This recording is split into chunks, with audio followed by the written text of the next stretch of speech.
Bonjour à tous, bienvenue sur la chaîne YouTube Mécanique Sportive, c'est Nicolas. Aujourd'hui, je suis ici dans le sud de la France, pas très loin de Saint-Tropez, pour vous présenter ce nouveau Kia EV9. Rappelez-vous, j'étais un des premiers dans le monde à vous le présenter en studio. Il était mat, pour ceux qui se rappellent, cette fois-ci, il est avec le même bleu, mais avec le vernis brillant. On va faire un essai complet, on est sur des petites routes, on va faire de l'autoroute, de la ville, de la nationale, tout type de route, vous me connaissez, comme d'habitude. On va rouler un petit peu, on va regarder au niveau des consos, voir ce que ça donne, voir l'habitabilité. Alors je ne vais pas vous refaire une vidéo complète de l'intérieur. Si vous voulez tout revoir sur l'intérieur, j'avais fait 2 vidéos complètes sur cette version, la GT Line et la version de base, puisqu'il y a 3 types de finitions. On reparle de tout ça, des motorisations, et ensuite on se fait un tour complet, une petite conclusion à la fin pour voir ce que ça donne.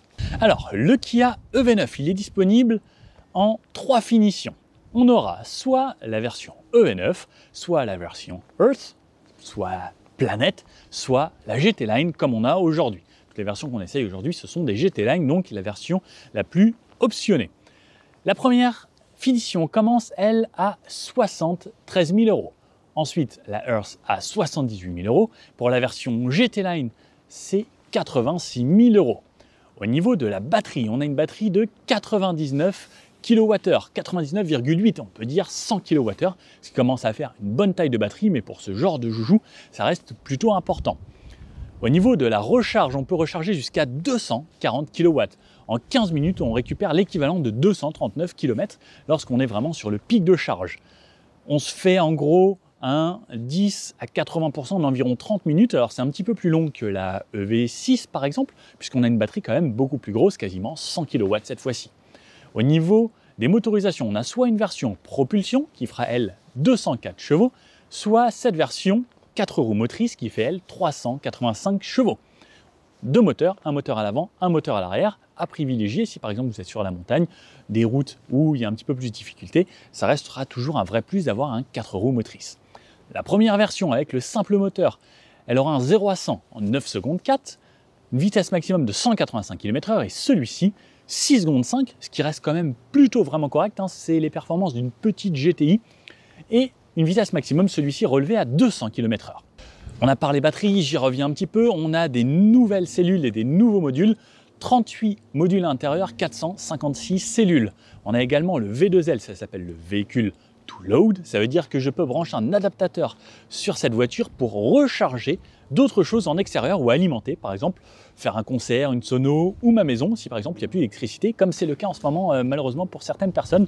On aurait pu se brancher sur la voiture et avec 100 kWh, on a largement de quoi tenir, même mettre le chauffage ou autre, et on peut sortir de cette batterie, donc la voiture vers l'extérieur jusqu'à 3600 watts, ça veut dire qu'on peut même brancher un petit four. Elle reprend la même plateforme que la V6, c'est la plateforme iGMP qui a été un petit peu agrandie et surtout on peut voir qu'elle est plus grosse, plus haute, beaucoup plus massive.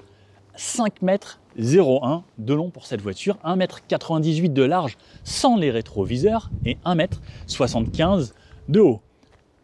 Au niveau du poids de la voiture, selon les versions, entre 2450 kg et 2650 kg. 2650 kg pour cette version double moteur.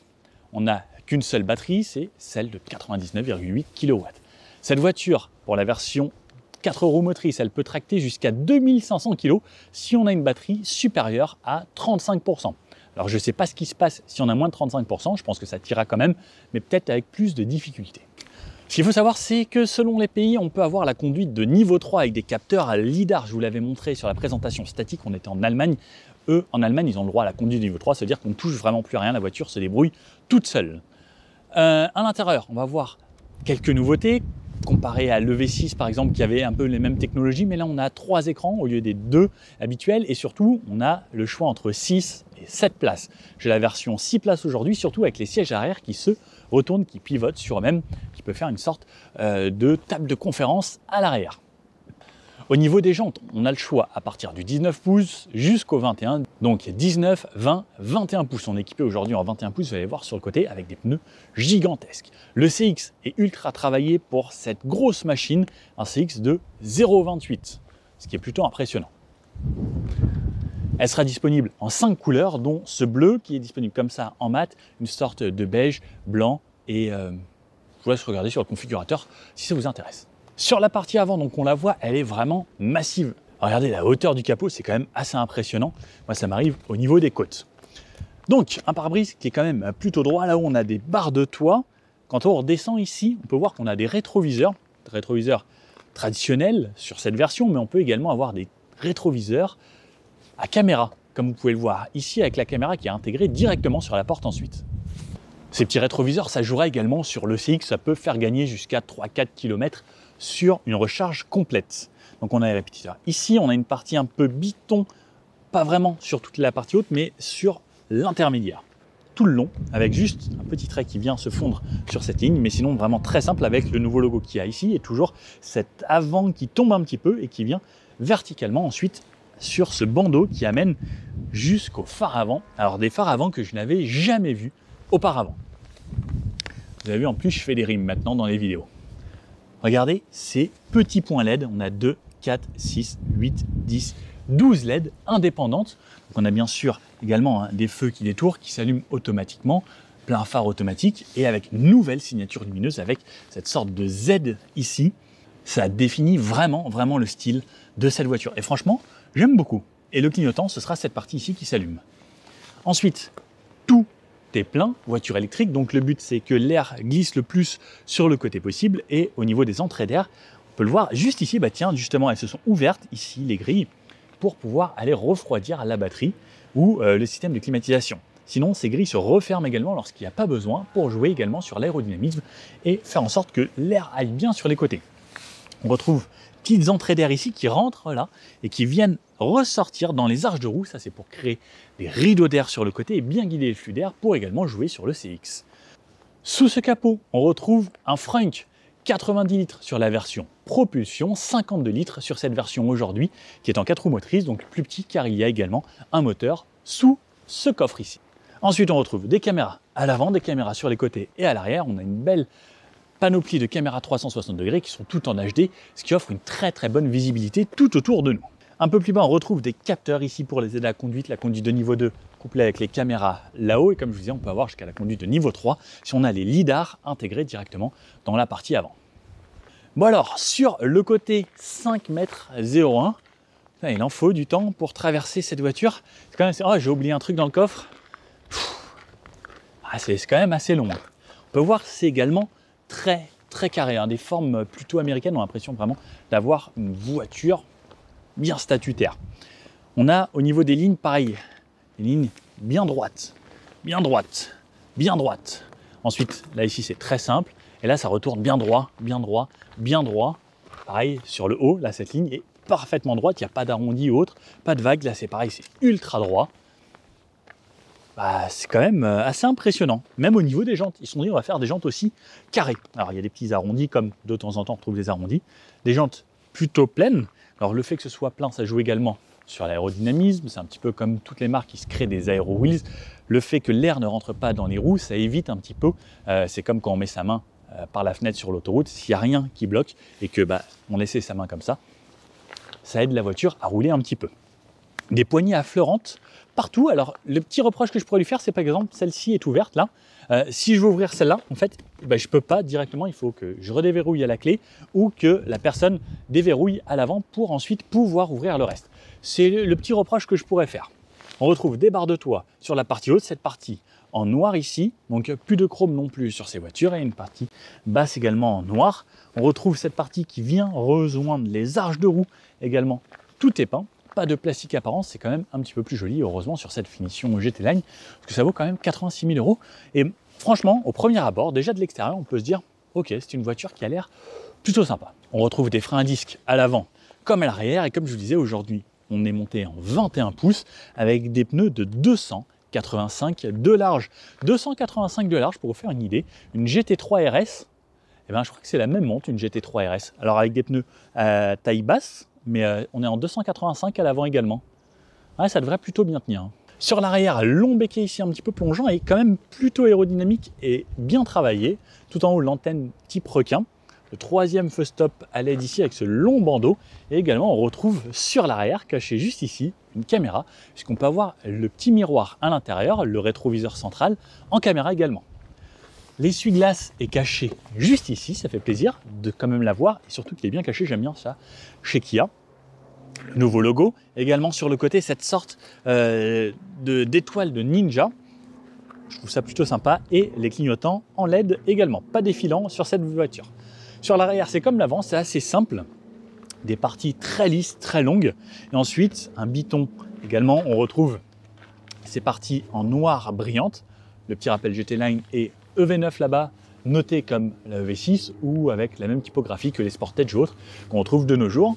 Les petites LED ici sur l'arrière et on retrouve sur le bas une sorte de petit diffuseur également tout en noir et cette partie où c'est comment dire, en mat, plutôt sympa. Plaque allemande puisque c'est des voitures qui viennent d'Allemagne, hein, pour le moment on n'en a pas encore en France. Et au niveau du coffre, 2 volumes de coffre différents. Donc là, la voiture est en configuration 6 places, ça veut dire que les 2 sièges à l'arrière sont relevés. On a vraiment pas mal d'espace aux 6 places. Un adulte d'1m80 comme moi peut monter à n'importe quel endroit sans problème. On peut rabattre. Pour le moment, on a 333 litres lorsqu'on est en 6 ou 7 places, puisque la partie arrière ne change pas. Lorsqu'on passe d'une version 6 places, c'est juste qu'on a 2 sièges sur la deuxième rangée. En version 7 places, on a 3 sièges. Et lorsque je rabats tout ça, j'ai 828 litres. C'est hyper généreux, 828 litres. Donc je vais rabattre directement ici. Alors, je me souviens même plus comment on rabat. Ah oui, c'est vrai que c'était électrique. 3e rangée, j'appuie ici, ça se rabat. Et regardez, c'est des sièges électriques en plus sur la 3e rangée. Ça, c'est quand même assez exceptionnel. C'est pas sur toutes les voitures qu'on trouve ça. La dernière fois que j'ai eu ça, je crois que c'était sur le Mercedes GLS. Et lorsque vous me connaissez, hop, aïe, je vais à l'intérieur, je peux m'adosser à la 2e rangée, étendre les jambes et je pourrais limite fermer le coffre juste ici. Il y a vraiment beaucoup d'espace. Et même lorsque les sièges sont relevés, 333 litres, ça me permet de me tenir ici. Donc là, j'ai les boutons ici pour ranger les sièges directement. Je peux rabattre la 2e rangée également. Et j'ai une prise en plus 250 volts, 16 ampères directement ici. De ce côté-là, j'ai de quoi ouvrir le coffre. Donc ça, c'est le truc anti-kidnapping. Si au cas où je suis dans le coffre ou si les places arrière sont utilisées, on veut ouvrir le coffre d'ici, plus une prise 12 volts, plus des petites attaches pour les sacs. Et on a encore de l'espace ici en dessous pour pouvoir ranger sa plage arrière et le kit anti-crevaison. C'est vraiment bien puisque beaucoup de voitures 7 places n'ont vraiment pas autant de capacité lorsqu'on est en 6 ou 7 places. Souvent, il reste à peine 150 litres. C'est à peine de quoi mettre 3 sacs comme ça. Alors que là, on a quand même de quoi charger plutôt bien. Après, l'idéal, c'est de mettre des barres de toit et charger sur le toit lorsqu'on part à 7 personnes en vacances, par exemple. Alors, au niveau des places arrière, je vous refais un petit tour rapidement, mais comme je vous ai dit, sinon il y a l'autre vidéo où je montre en détail. Au niveau de la portière, on a des belles finitions, on a le rideau, on a des parties plastiques, on a de l'éclairage d'intérieur, une partie tissu et une partie qui ressemble à du cuir, siège chauffant et ventilé sur ces 2 sièges arrière. Alors, si je viens m'installer juste ici, regardez l'espace ultra généreux que j'ai, plus ces accoudoirs. On a chacun des accoudoirs. Je peux les relever également si je veux disposer d'encore plus d'espace. Et pour moi, c'est hyper spacieux, tant au niveau de la tête que des genoux. Le siège à l'avant est réglé pour moi. Petite bonne chose, je peux faire coulisser ce siège. Alors regardez l'espace, je vais d'ici jusqu'à là. Je pense que c'est le siège qui coulisse le plus et encore je peux... Voilà. Alors là par contre, ce n'est plus du tout confortable, mais par contre, ça me permet vraiment de coulisser énormément. L'idéal, c'est l'intermédiaire pour pouvoir laisser énormément d'espace aux places arrière. Mais petite chose vraiment très très agréable, si vous n'aviez pas vu l'autre vidéo, c'est... Attention. Bah, ça pour mettre un siège bébé, vous imaginez? Genre... papa. Et le siège bébé, hop. Hop, on attache. Et voilà, c'est réglé. Mais autre chose, regardez comme c'est magique. Hop, n'est-ce pas parfait? Et là, cette fois-ci, je peux parler avec mes copains qui sont de l'autre côté. Et c'est également le cas pour ce siège-là. Et si je viens me mettre à l'arrière, donc, hop, je relève mes appuis-têtes. Et regardez, sur la 3e rangée, l'espace gigantesque que j'ai, tant au niveau de la tête que des genoux. Et ce siège, vous l'avez bien vu, il me restait encore vraiment beaucoup d'espace aux genoux. On a tous des porte-gobelets, double porte-gobelet là, double porte-gobelet là, un port USB, un port USB, et même de quoi incliner mon siège en électrique. C'est quand même royal. Alors, même en ayant essayé un Mercedes GLS ou autre, on n'a pas autant de place à l'arrière, dans la troisième rangée, que cette voiture. Le seul qui me faisait dire on a de la place dans un véhicule, c'était le Dacia Jogger. On n'avait plus de coffre. Là, on a du coffre, on a de la place à l'arrière, on peut parler avec ses copains, on peut se faire des parties de cartes. C'est quand même magnifique et on a tous de la climatisation. Il y a de la climatisation au troisième rang.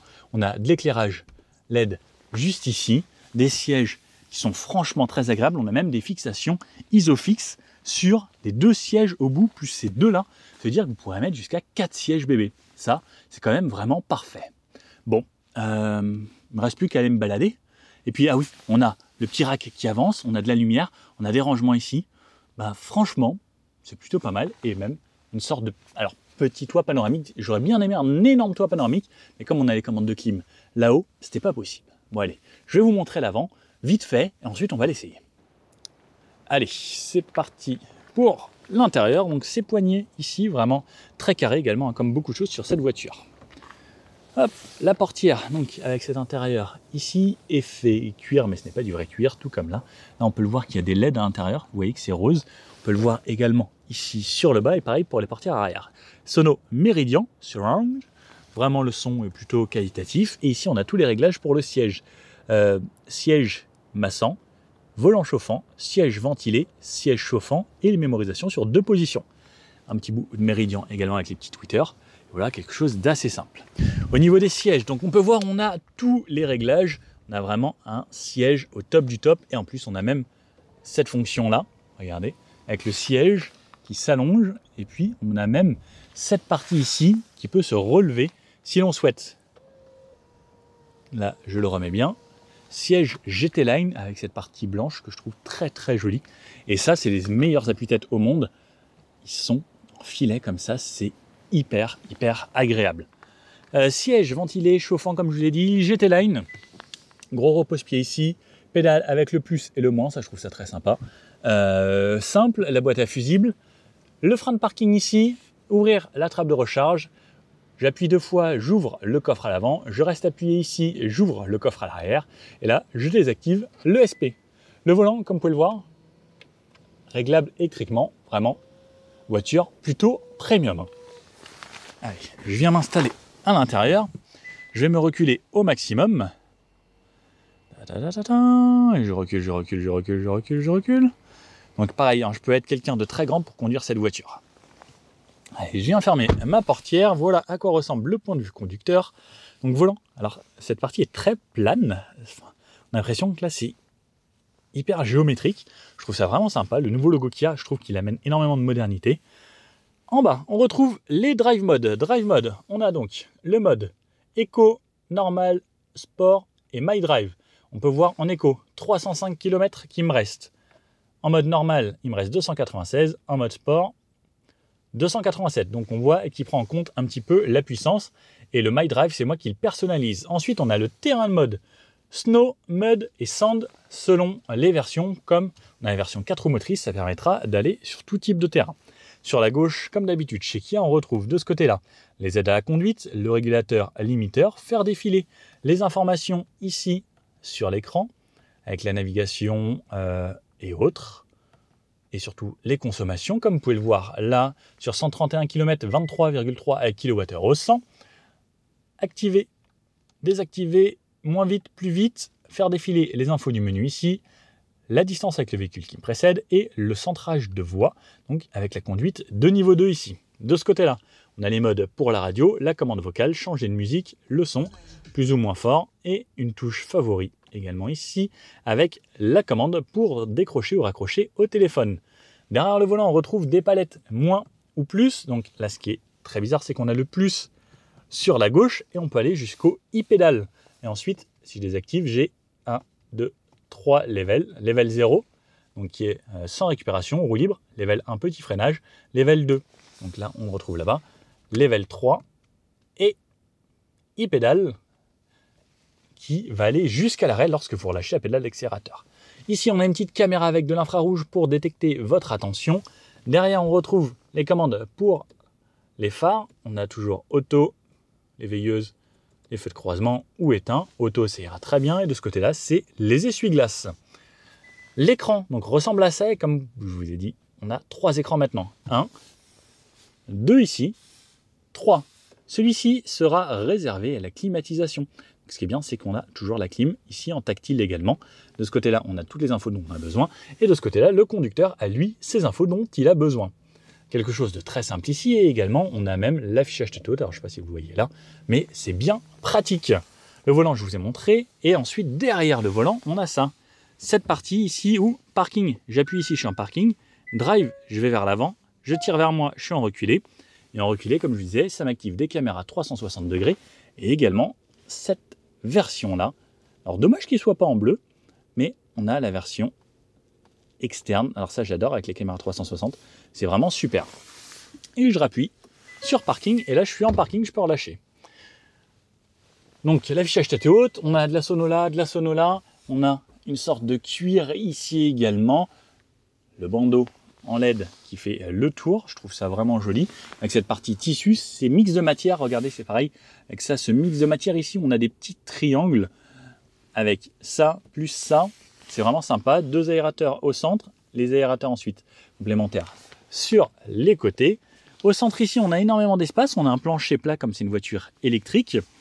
On a des rangements ici. On a des rangements ici. Chargeur par induction en plus. Double porte-gobelet sur cette partie arrière. Ici, les réglages pour le auto-hold, LED au contrôle de descente, les caméras que je peux activer et désactiver, les bip-bip de parking. Hop, les porte-gobelets. Donc ça, c'est le truc que j'aime bien. Voilà, c'est un petit peu rigolo. Et ça peut faire plus ou moins grand et on peut séparer ou pas. Ensuite, on a un très très grand rangement ici où on retrouve également de l'éclairage LED. Port USB-C, un autre port USB-C. Celui-ci, il est pour se connecter et en plus recharger. Et la prise 12 volts, j'appuie ici et ça s'ouvre de cette façon. Je trouve ça vraiment cool. On a également de la climatisation ici. Température plus chaud, plus froid, plus fort, moins fort. Et les modes à cet endroit-là. La boîte à gants un petit peu plus bas. Comme vous pouvez voir, elle est assez profonde. Ça, c'est une feuille A4. Et puis voilà sur le haut. Ah bah, ça, il faut que je vous montre. Rétroviseur ici, donc en caméra ou en miroir. Voilà, plusieurs choix. Et franchement, alors pour pas vous mentir, la qualité de la caméra est franchement très bonne et même dans les tunnels, on a été assez surpris. C'est plutôt bien fait. Là-haut, on a le grand miroir, alors vraiment très grand, ça c'est magnifique, avec la LED. Et surtout, alors ce que j'aime le plus sur cette voiture, c'est que c'est tout doux. C'est une sorte de feutrine. C'est très très agréable. La touche SOS ici, de quoi ouvrir ou fermer les stores ou ouvrir cette partie avant que je peux ouvrir sur la partie avant comme je vous disais et à l'arrière on peut juste fermer le store. Hop, je vais refermer et si je referme tous les stores, ce store là par contre est lui manuel et à l'arrière on arrive dans cette ambiance et là vous pouvez peut-être voir donc dans les portes l'éclairage d'ambiance également et regardez surtout l'espace qu'on a lorsqu'on revient là, c'est quand même gigantesque à l'intérieur. Voilà, je pense que je vous ai à peu près tout montré sauf ça. On a ce siège qu'on peut avancer, reculer directement ici. Je peux l'incliner directement d'ici également. Et on a des ports USB-C sur les 2 sièges. C'est quand même vraiment pas mal, hein, cet intérieur de Kia EV9. Si vous voulez tout revoir, la vidéo ou la présentation en studio, je vous reparle vraiment de tout plus en détail. Mais là, on va aller l'essayer et voir ce que ça donne sur la route.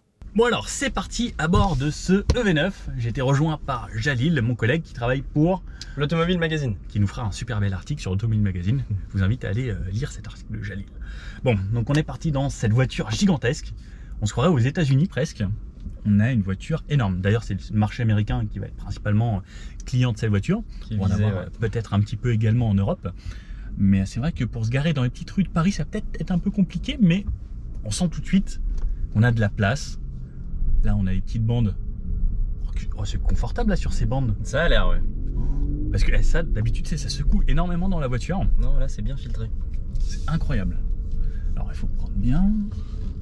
Rentrer dans les parkings, par exemple, à La Défense avec ça, à mon avis, ce serait compliqué. Mais bon, j'adore. C'est silencieux, c'est agréable. C'est smooth. j'adore l'électrique pour ce côté-là, tu vois, ce calme. C'est super bien insonorisé, on n'entend rien de ce qui se passe à l'extérieur. Ouais, c'est vrai que l'insonorisation, elle est impressionnante, ouais. C'est... Ce calme. Ouais, c'est vraiment un des trucs que j'adore dans la voiture électrique, c'est ce calme au quotidien. Et les sièges, alors quand je suis rentré dans la voiture, le siège avait enregistré ma position. Et enfin, c'était pas la mienne, mais la personne d'avant avait gonflé un petit peu les bourrelets là sur les côtés. Et en fait, quand j'ai fermé la porte, ça m'a resserré. Et en fait, je suis dans un... Oh, et même l'appui-tête. Ouais, depuis tout à l'heure, j'arrête pas de jouer avec le moelleux de l'appui-tête, il est incroyable. Le rebond en fait de ce filet, c'est devenu hyper rare. Je sais pas si tu fais attention, mais moi je fais hyper attention aux appuis-têtes. C'est très rare qu'il soit souple. Ouais, c'est clair. Et surtout à l'avant. T'as pas mal de voitures de luxe où à l'arrière t'as des petits coussins en plus, etc. Mais là, franchement, ceux-là, ils sont déjà super bien. Exactement. Toute direction, ça va être par là. La pédale de frein est bien progressive. Au niveau de la direction et autres, c'est très très fluide. Non, je suis celui-là pour aller... Ah oui, toi tu suis celui-là, pardon. On va à Monaco. On va aller frimer avec notre grosse voiture. Ceci dit, ce serait assez drôle de voir la réaction des gens face à ça. Parce que personne l'a vu encore. Enfin, personne. Peu de gens ont vu cette voiture. Exactement. On est à 30, 35. C'est une petite zone 50, ça y va. Alors, on a de la puissance, 385 chevaux. On a énormément de couple puisque c'est électrique, mais là, 50.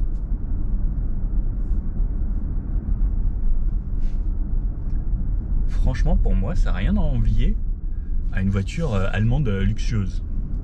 J'ai l'impression d'être même dans une voiture plus grosse qu'un iX. C'est vrai que la sensation d'espace à bord, c'est impressionnant quand même. Là, ils ont vraiment fait un truc vraiment pas mal. Par là-bas. Moi, j'aime beaucoup déjà. Le volant est quand même assez grand. Alors, il a une forme pas vraiment ronde, c'est un petit peu entre parenthèses ici avec deux mets plats. Mais après, une fois qu'on y est, c'est d'une facilité à conduire. Et puis cet appuie-tête, j'adore. Vous pouvez voir, on a une belle vue. J'ai un énorme affichage tête haute. On a le rétro-caméra en plein centre. Et d'ailleurs, on n'a pas parlé de l'autonomie. Ah mince, il fallait que je tourne là. Flûte. Ton gratuit, on va refaire un tour dans l'aéroport. Mince. Je sais plus ce que j'en disais. Ah oui, je vous ai pas dit l'autonomie restante. Donc on est parti avec 99% de batterie. Et alors ça m'affiche plus en kilomètres ce qui me reste. Tout à l'heure quand on était à l'arrêt, ça me l'affichait. Si. Si. Ah oui, 451. Excusez-moi, je cherchais un petit. Dépose minute gratuit. Ah non, on va vraiment faire un tour par le dépose minute et tout. Mince. Toute direction. Ah non, peut-être à droite. Ouais, je pense que si tu vas à droite, c'est bon. Non, c'est franchement très agréable. Avec les palettes, donc je peux gérer ma régénération. J'ai même le e-pédale. Et quand j'appuie sur e-pédale, c'est fait e-pédale max qui va jusqu'à l'arrêt. On voit Jalil depuis tout à l'heure qui essaye de jouer avec son siège. Non mais c'est incroyable, genre il y a beaucoup trop de... Pour un siège passager, il y a énormément de réglages pour un siège passager. Toute direction. Non. Oh là là, oh là là. Ah oui, là t'es passé dans la position mode recharge relax. Ah d'accord. Ouais. C'est un peu la 0 G. C'est pas... c'est bizarre. Ah, non mais relaxe-toi, relaxe-toi. Ouais, voilà. mais en conduisant c'est pas... c'est chelou. Ouais. Mais c'est plus fait pour le moment de la recharge. Ça. Ok, d'accord. Attends, gros dodan. Ouais, c'est pas mal. Hein. L'amortissement est quand même vraiment bien. Pas mal du tout. Et enfin, il est quand même vraiment balèze le dodan.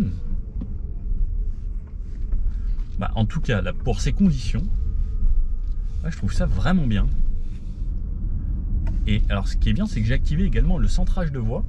Donc il y a certains moments quand il capte un petit peu des lignes, même à cette vitesse là, il va centrer la voiture dans la voie, même si j'ai pas activé la conduite complète. Ça veut dire que c'est moi qui gère les pédales et c'est la voiture qui va détecter les lignes. Donc ça peut être un petit plus dans les bouchons ou autre. Alors, ne pas se tromper. Ici ou l'autre.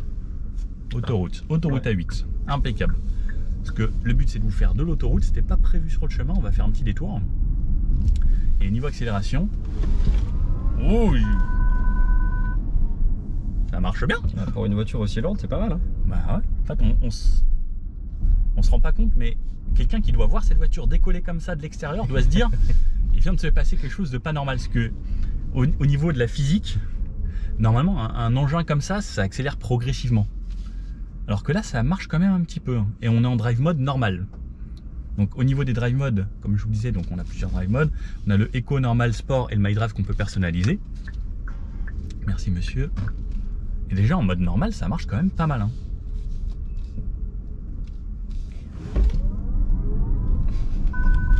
Ouais, ça marche beaucoup trop. C'est un peu inattendu. Clairement. Mais, et dans ce confort, tu vois, et t'es emmené dans ton siège où c'est confort.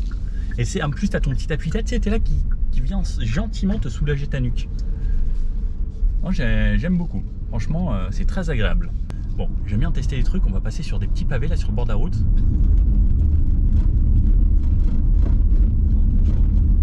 Alors, ça a l'air de très bien filtrer. Ouais, parce que mon siège il vibre pas. Ouais, on entend un petit peu parce qu'on a plein de choses dans les bacs. On a des bouteilles en verre en plus dans les bacs, plus plein de sacs posés. Mais ça a l'air de très bien filtrer parce que là c'était vraiment des cailloux posés en fait les uns à côté des autres. Mais assez bluffant. Si je me mets à 70 ici,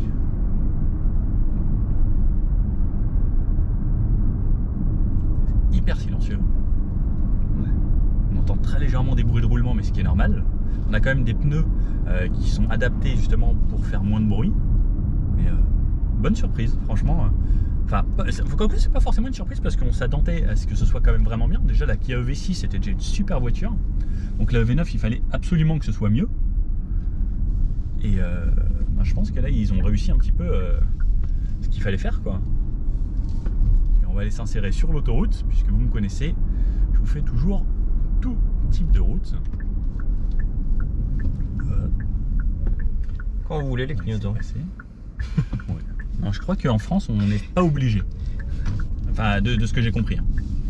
Allez, direction Monaco. On est à Nice. On va peut-être pas faire toute la route, mais on va aller se faire un petit peu d'autoroute. J'essaye de vous trouver un petit bout à 130, ce qui est quand même assez rare dans le coin. En tout cas, on va faire du 90-110.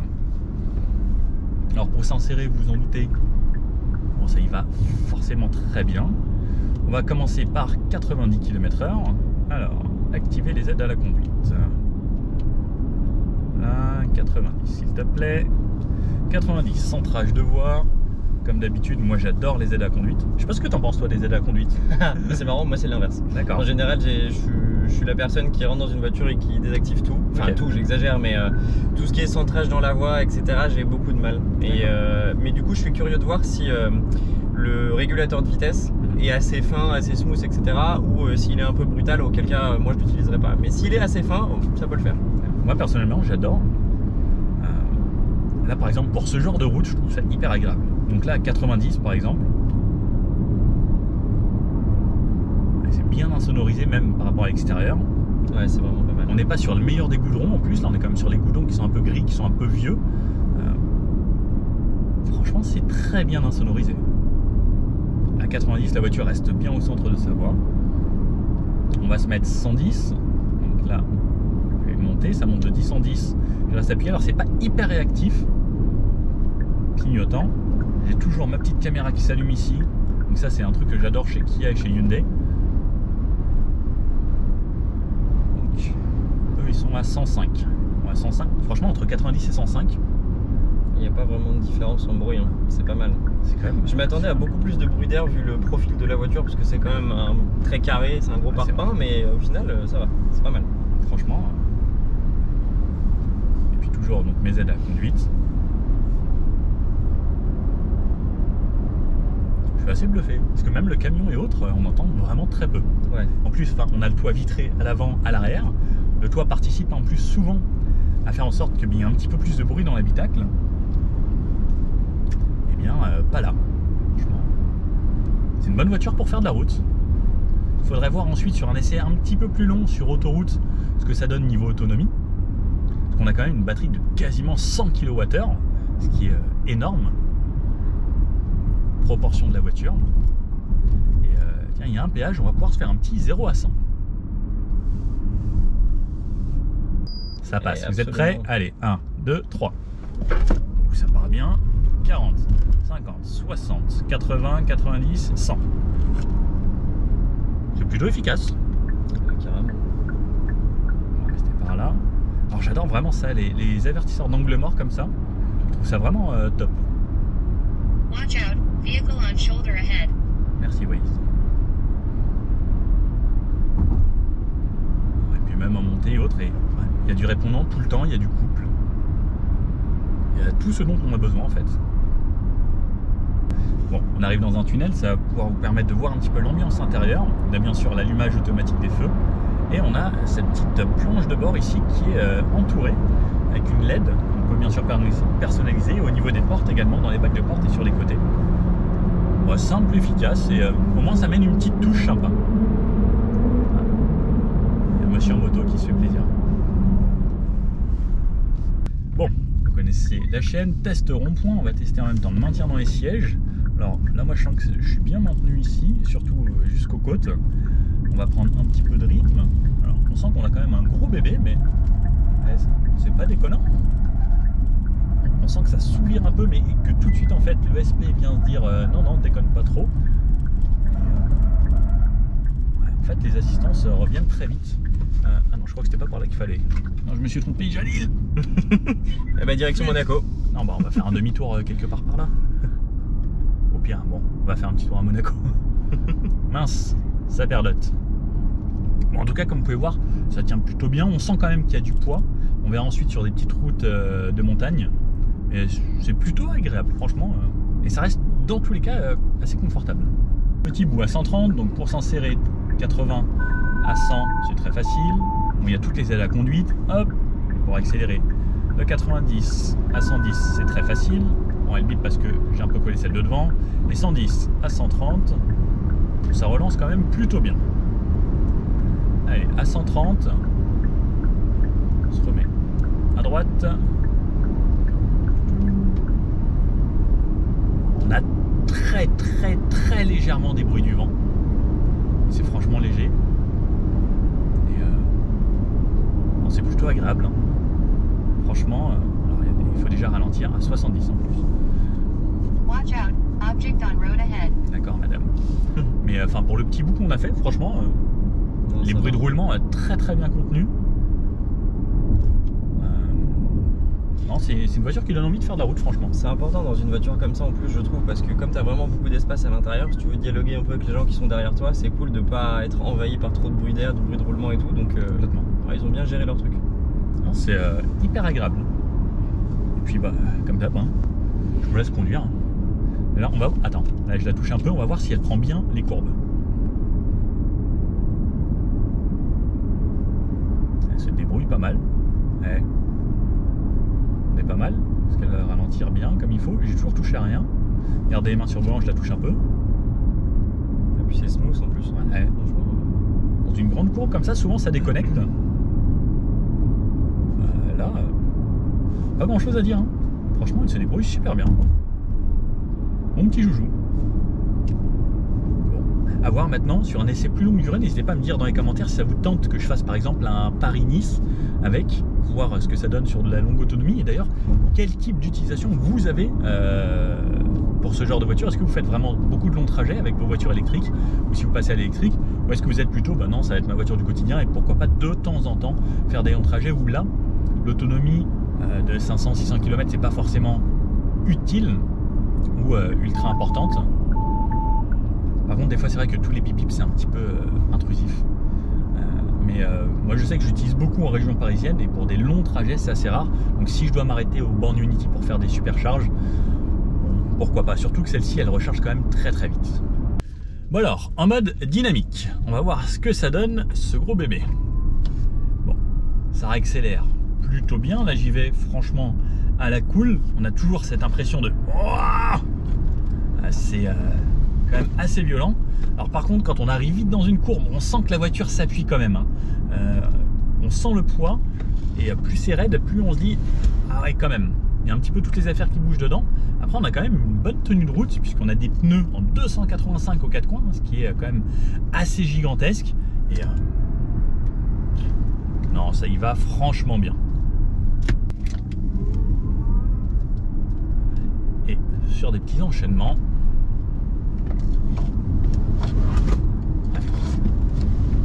Ah, on sent les aides à la conduite qui viennent nous aider. Ouais, ça y va quand même bien. Pédale très progressive, mais on sent que s'il y a besoin, ça va freiner assez fort. Hop. Attention, Jali, je vais faire un très gros freinage. Tu es prêt? Ça s'arrête pas mal, hein? Ouais, c'est impressionnant. Et pareil, elle ne plonge pas trop au freinage, donc on sent quand même un petit peu, mais l'ABS fait bien son job et elle reste quand même bien à plat. Et même sur toutes ces courbes, on sent que ça s'appuie un peu, mais la voiture reste quand même très stable. Je suis assez bluffé, c'est étonnant. Et même si on est en mode sport, la suspension reste confortable. C'est un petit peu dynamique, mais c'est pas fait forcément pour rouler vite, hein. Ça reste une voiture familiale. Ça pourrait être marrant s'ils en faisaient une version EV9 GT. Pourquoi pas? Faire plus de 600 chevaux là-dedans, ça pourrait être très fun. Parce qu'on sait que le luxe également, ça apporte ce côté aussi puissance, hein, qui rime souvent avec voiture premium. On a souvent le moteur qui va bien. Alors maintenant, avec l'électrique, c'est devenu plus facile de jouer et d'ajouter de la puissance et des chevaux. Donc pourquoi pas? À voir s'ils nous sortent cette version. C'est pas prévu pour le moment. Ça pourrait être marrant. En tout cas, moi je suis bien. Et toi qui es tout à l'arrière, dernière rangée, il faudrait peut-être que tu parles un petit peu fort. La dernière rangée, c'est pas mal parce que ça fait pas strapontin. On a vraiment l'impression d'être sur des vrais sièges. L'assise est un peu courte, c'est peut-être la seule chose. Et il n'y a rien pour se tenir globalement. Il n'y a même pas de poignée en haut comme on peut avoir au deuxième rang. Donc par contre, dans les enchaînements de virages, là à l'arrière, tu le sens vraiment. L'effet est vraiment amplifié, on va dire. Okay. Et en dehors de ça, ça reste plutôt confortable. Les sièges, ils sont globalement comme au deuxième rang, un peu plus fermes et un peu moins confort que les deux de l'avant. Mais ça reste vraiment pas mal et pour voyager à plusieurs, je pense que ça le fait. Surtout qu'en plus, on peut vraiment avoir de la place aux jambes parce que les sièges de la deuxième rangée peuvent bouger de manière assez ample. Donc franchement, c'est pas mal du tout. Moi, ça me convient. Et comparé, donc tout à l'heure, tu étais sur la deuxième rangée. Ouais. C'était beaucoup mieux ou... C'est un peu mieux. Okay. Les sièges sont un peu plus confortables, un peu plus larges. Et surtout, tu as les accoudoirs des deux côtés qui sont quand même pas mal. Ok. Voilà.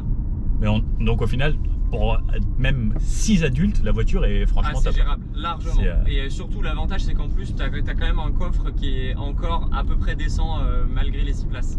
Ok. Bon, bah merci Jalil. Avec plaisir.